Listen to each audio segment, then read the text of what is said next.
If you are a child of the 70s and 80s, you might remember our everyday hero as the singer of the band Hotel.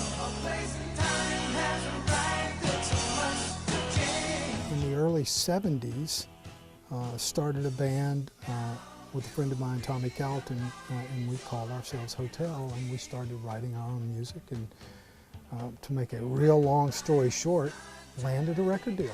Though they were young, living the dream, it would be short-lived. First and foremost, it was the realization of being on the road night after night after night, new city, new city, new city. From city to city, hotel to hotel, the bright lights began to dim. You know, when you think about top 10, top 20, top 40, whatever the case may be, there's just a select few that really get that attention, that limelight. It's just amazing to think that, you know, I had 5 charted records nationally, you know. So, but it was fun, and but it, you know, it's not what it seemed sometimes. Without warning, the band was suddenly dropped, and life as they knew it suddenly changed.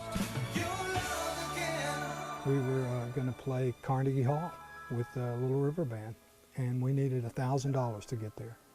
And the record company said, no, we're going to pull all promotions. We're just going to drop the record, drop the band.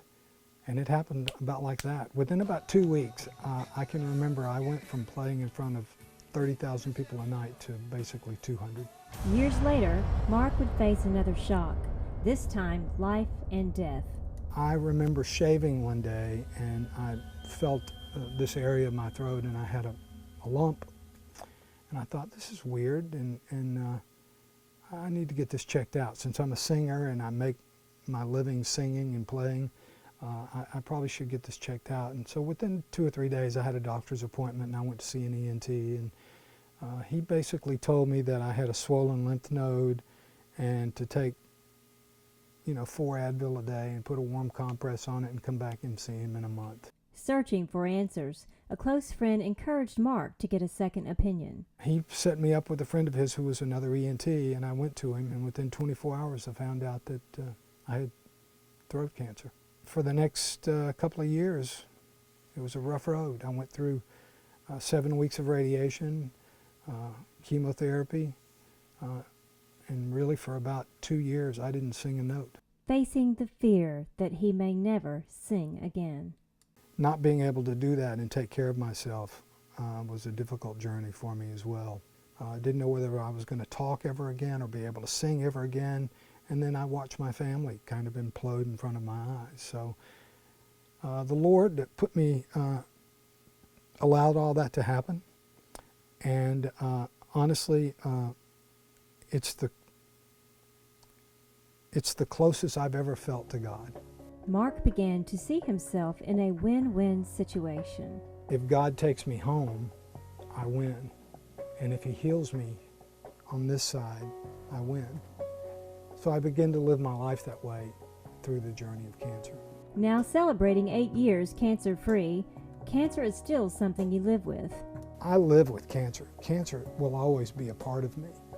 You have to walk that journey alone, but you can't do it by yourself, if that makes any sense. You need support, and you need people around you. Marc knows why he was healed. I believe that God has left me on this planet to tell this story.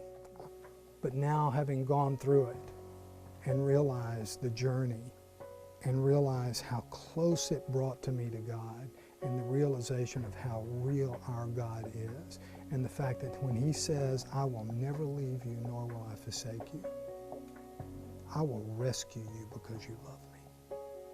You have to either stand on that or ignore it. You know, it really does, when you're facing life or death, or you're in the valley and deep in the valley, you really do have to make some tough decisions. Today, Marc shares his personal story through his autobiography and his speaking and singing ministry. To learn more about Marc or to inquire about having him speak to your organization, please visit www.marcphillipsmusic.com.